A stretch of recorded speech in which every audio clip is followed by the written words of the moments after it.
এই সায়া, কি রে, এখনো গোসল করতে যাসনি? যাই আম্মু। কি রে, গোসল হইলে খেতে আয়।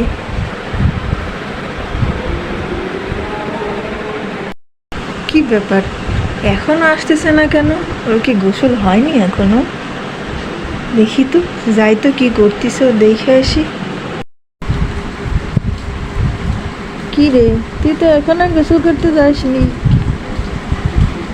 মা, ভালো লাগতেছে না।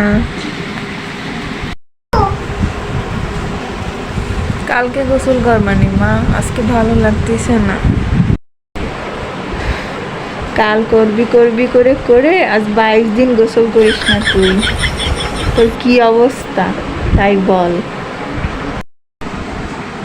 ও মা, তুমি জানো না, গত মাসে তো আমি একদিনও গোসল করিনি, জানো? এ তো 22 দিন কিছুই না।